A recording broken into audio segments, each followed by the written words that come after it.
Good evening. हम लोग क्या पढ़ रहे थे? हाई स्कूल की एनसीईआरटी की मैथ की बुक, और जिसमें द्विघात समीकरण पढ़ रहे थे।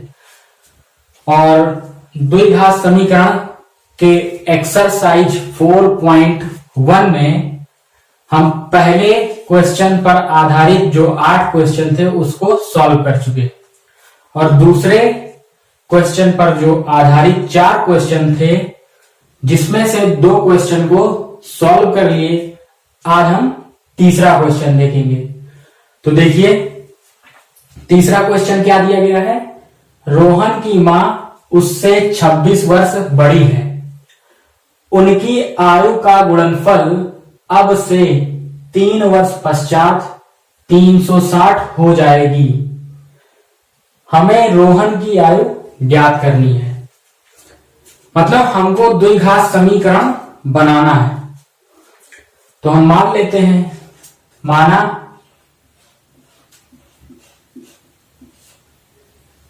रोहन की आयु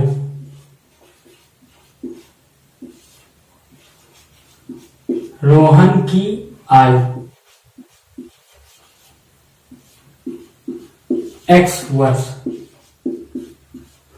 हमने क्या किया? रोहन की आयु x वर्ष मान लिया। क्यों माना? क्योंकि यहां पर प्रश्न में कहा गया है रोहन की मां उससे 26 वर्ष बड़ी है। किससे? रोहन से। तो इसीलिए हमने क्या किया? रोहन की आयु x वर्ष मान लिया। अब रोहन के मां की आयु क्या होगी? मतलब रोहन से कहा गया है उससे 26 वर्ष बड़ी है, मतलब x से 26 वर्ष। मतलब तो क्या करेंगे? 26 जोड़ देंगे, बड़ी है तो प्लस करके जोड़ देंगे। तो रोहन के मां की आयु क्या आ गई? x प्लस 26 वर्ष। अब कहा गया है उनकी आयु का गुणनफल अब से 3 वर्ष पश्चात, मतलब अब से 3 वर्ष पश्चात उनकी आयु का गुणनफल 360 हो जाएगी। ये कहा गया है। अगर हम रोहन की आयु x वर्ष माने हैं तो अब से 3 वर्ष पश्चात, अब से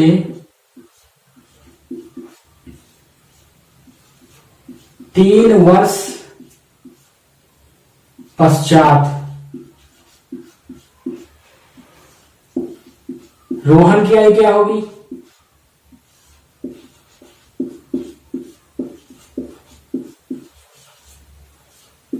क्या होगी? रोहन की वर्तमान आयु क्या माने थे? x। और अब से 3 वर्ष पश्चात रोहन की आयु क्या होगी? रोहन की जो वर्तमान आयु माने थे उसमें 3 क्या करेंगे? जोड़ देंगे, तो 3 वर्ष पश्चात आयु हमको प्राप्त हो जाएगी। अब देखिए, अब से 3 वर्ष पश्चात मां की आयु क्या होगी? पहले क्या थी? x plus 26। 3 वर्ष बाद क्या होगा? इसमें 3 जुड़ जाएगा, तो हो जाएगा x प्लस 26 प्लस 3। तो 26 प्लस 3 को जोड़ेंगे कितना आएगा? 29। तो इसको हम जोड़कर लिख देते हैं 29। तो 3 वर्ष पश्चात रोहन की मां की आयु क्या आ गई? x plus 29। अब प्रश्न के अकॉर्डिंग क्या कहा गया है? प्रश्नानुसार कहा गया है अब से 3 वर्ष पश्चात उनकी आयु का गुणनफल 360 हो जाएगी। मतलब अब से 3 वर्ष पश्चात रोहन की आयु x प्लस 3 और रोहन की मां की आयु 3 वर्ष पश्चात क्या है? x plus 29। इनकी आयु का गुणनफल कितना हो जाएगी 360। अब इसको गुणा कर लेंगे, तो x से x में गुणा करेंगे कितना आएगा x स्क्वायर, फिर x को 29 में गुणा करेंगे कितना आएगा 29x प्लस, अब प्लस 3 से x में गुणा करेंगे प्लस 3x प्लस 3 से 29 में गुणा कर देंगे तो कितना आएगा 87 बराबर 360। अब 360 को LHS में ले आएंगे, RHS में है LHS में ले आएंगे, तो देखिए x स्क्वायर इसको जोड़ लेंगे तो हो जाएगा क्या 29x प्लस 3x कितना होगा 32x प्लस 87 माइनस 360। अब देखिए इसको घटा दीजिए, इसको क्या करेंगे घटा देंगे, तो क्या आएगा x स्क्वायर प्लस 32x, जब घटाएंगे तो माइनस का आएगा, तो माइनस घटा दीजिए, तो 10 में से 7 गया 3 और यहां क्या बचा 5 में से 8 माइनस नहीं होगा तो 15 में से 8 गया 7 और यहां क्या बचा 2 बराबर 0।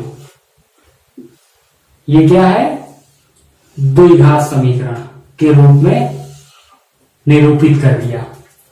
मतलब द्विघात समीकरण का जो मानक रूप होता है क्या होता है ax square plus bx plus c बराबर 0, उसी के फॉर्म में लिखा हुआ है। तो यह कैसा समीकरण है द्विघात समीकरण।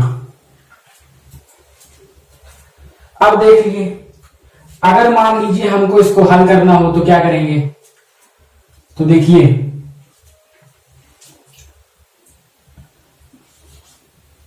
x square plus 32x minus 273। अगर हमको रोहन की आयु निकालना है, इस द्विघात समीकरण को हल करके रोहन की आयु निकालना है, तो कैसे करेंगे, जो अचर पद है और यहां पर एक्स स्क्वायर का गुणांक क्या है 1 है, यहां पर कुछ नहीं लिखा है, एक्स स्क्वायर अगर केवल लिखा है तो एक्स स्क्वायर का गुणांक क्या होगा 1 होगा।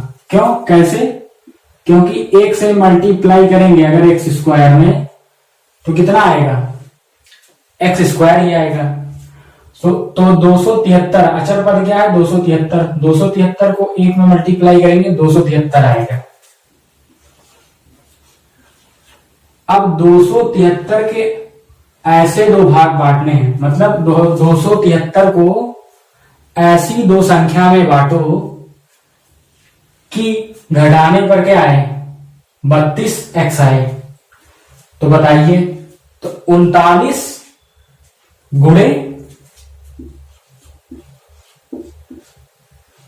7 करेंगे तो कितना आएगा 273 आएगा, और 39 में से अगर घटाएंगे 7 तो कितना आ जाएगा 32। इतना तो समझ में आ गया होगा। 39 गुणे 7 करेंगे 273, 39 में से 7 घटाएंगे 32। तो हम 273 के दो गुणनखंड क्या हो गए 39 और 7। अब देखिए एक्स स्क्वायर प्लस 32, मतलब घटाने पर कितना है, यहां माइनस लगा है तो घटाने पर 32 आए 32x। अब देखिए 32 को क्या लिखेंगे 39 माइनस 7 इंटू एक्स लिखा हुआ है माइनस 273 बराबर 0। अब इसको क्या करेंगे x से अंदर गुणा कर देंगे, तो 39x माइनस 7x माइनस 273। अब यहां पर दो पदों में कॉमन ले लेंगे। यहां पर x की पावर 1 कॉमन है तो कॉमन ले लिए, क्या बचा x बचा, यहां x बचा, यहां क्या बचा x बाहर ले लिए तो 39, यहां -7 कॉमन लेंगे। क्यों -7? क्योंकि यहां -7 है, यहां पर -7 का क्या है, मल्टीपल है। 7 से कट जाएगा 273, तो कॉमन ले लिया, यहां x बचा प्लस 7 त्रिक 21 और 6 7 9 63। अब देखिए इन दोनों में क्या कॉमन है, x plus 39, x plus 39 common दोनों में। क्या बचा, x बचा -7 बचा, तो इसको एक ब्रैकेट में करके लिख लीजिए। अब यहां पर देखिए x प्लस 39 गुणे x माइनस 7 बराबर 0, मतलब इन दोनों पदों का गुणनफल 0 के बराबर है। तो प्रत्येक पद की वैल्यू किसके बराबर होगी, 0 की। तो यहां से एक बार x प्लस 39 बराबर 0, तो x बराबर कितना आ गया, -39। क्या बताइए, आयु कभी माइनस में होती है, कभी नहीं, तो ये नहीं लेंगे। रोहन की आयु यह संभव नहीं है क्योंकि निगेटिव है। अब यहां पर x -7 बराबर 0, तो x बराबर क्या, 7। तो यह क्या है, पॉजिटिव है, वैल्यू क्या है, पॉजिटिव। तो रोहन की आयु क्या होगी, 7 वर्ष। रोहन की आयु क्या होगी, 7 वर्ष। अगर कहता मां की आयु क्या होगी, तो 7 इसमें जोड़, 7 में 26 जोड़ देंगे तो कितना हो जाएगा, 33 वर्ष।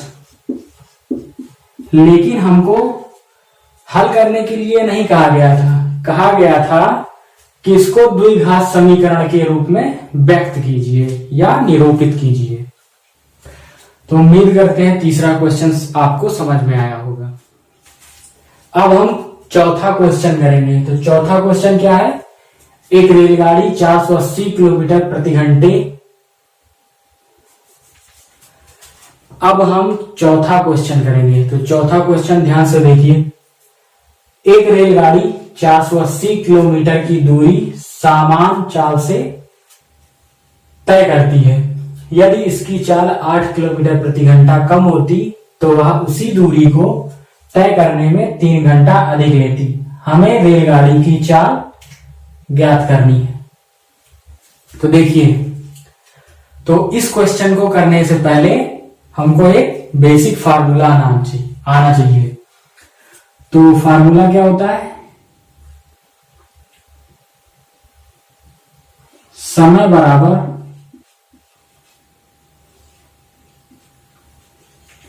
दूरी बटा चाल।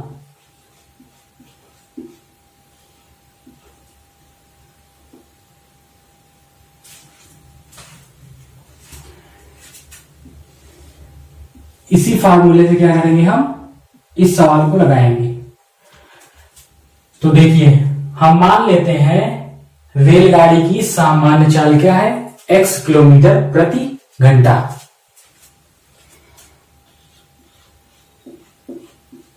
माना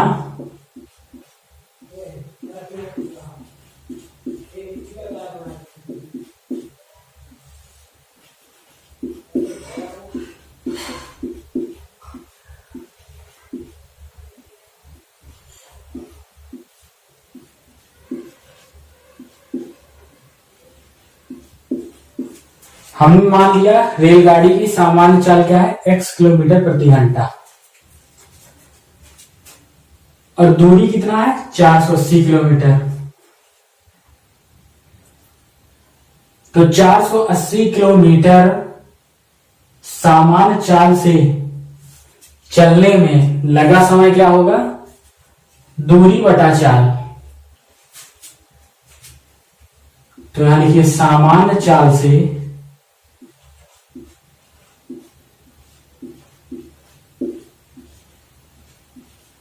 चार सौ 80 किलोमीटर की दूरी तय करने में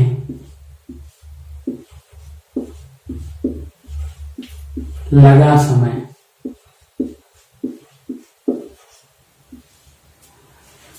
तो हम मान लेते हैं लगा समय क्या है t1। तो समय बराबर क्या होगा दूरी बटा चाल। तो दूरी कितना है 480।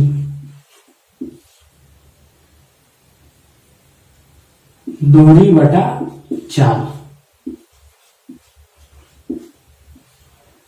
समय बराबर फार्मूला होता है दूरी बटा चाल। तो दूरी कितना है 480। चाल क्या माने है सामान्य x किलोमीटर प्रति घंटा। तो समय t1 कितना आ गया 480 बटे x घंटा। अब देखिए यदि इसकी चाल 8 किलोमीटर प्रति घंटा कम कर दिया जाए तो तय करने में मतलब उसी दूरी को तय करने में 3 घंटा अधिक लेती है।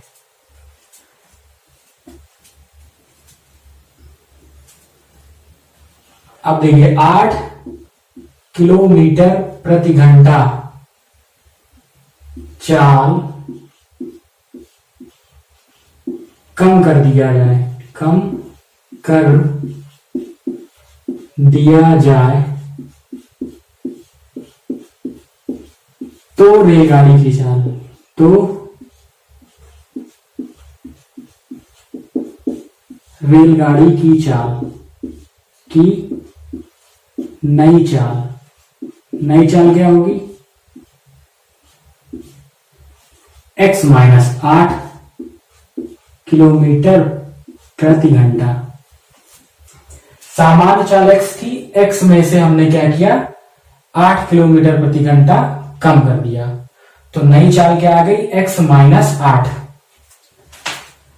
अब हमको 480 किलोमीटर जाना है किस चाल से x माइनस 8 किलोमीटर प्रति घंटे की चाल से।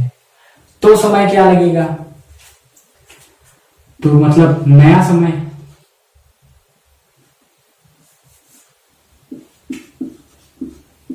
नया समय मान लेते हैं क्या t2। तो फार्मूला वही होगा दूरी बटे चाल।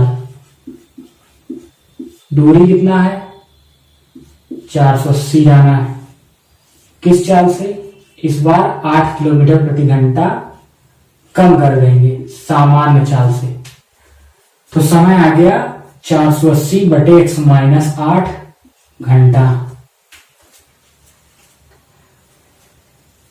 अब प्रश्न में क्या कहा गया है, कहा गया है यदि इसकी चाल को 8 किलोमीटर प्रति घंटा कम होती तो वह उसी दूरी को तय करने में 3 घंटा अधिक समय लेती।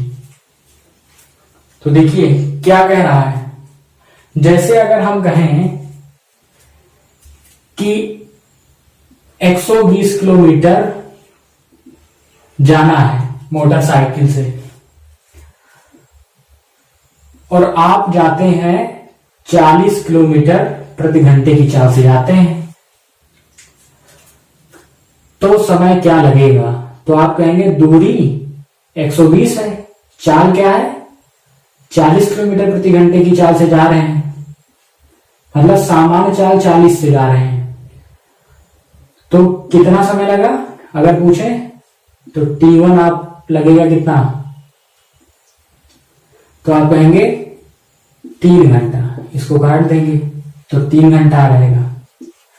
अगर हम कहें अपनी चाल को 10 किलोमीटर प्रति घंटा कम कर लीजिए तो समय क्या लगेगा। तो हमने क्या किया 10 किलोमीटर, पहले 40 से जाते थे, अब हमने क्या किया 10 किलोमीटर प्रति घंटा चाल कम कर लिया, मतलब 30 किलोमीटर प्रति घंटे की चाल से जा रहे हैं। तो समय क्या लगेगा, तो आप कहेंगे 4 घंटा। अगर हम पूछें जब आपने चाल को कम किया तो समय 4 घंटा लगा और जब सामान्य चाल मतलब 40 किलोमीटर प्रति घंटे की चाल से चल रहे थे तो 3 घंटा लगा। तो हम अगर आपसे पूछें कि कितना घंटा अधिक लगा, मतलब कितना घंटा समय अधिक लगा, तो आप कहेंगे कि इस जो चाल कम किए थे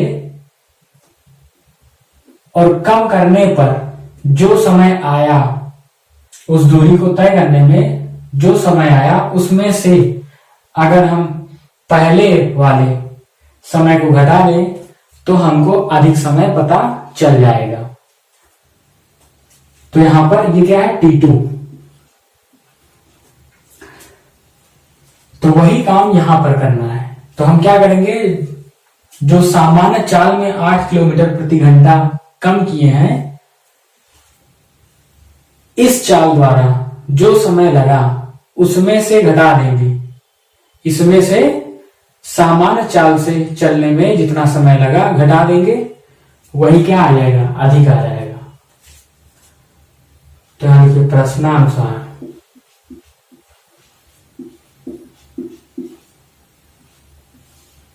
प्रश्नानुसार क्या,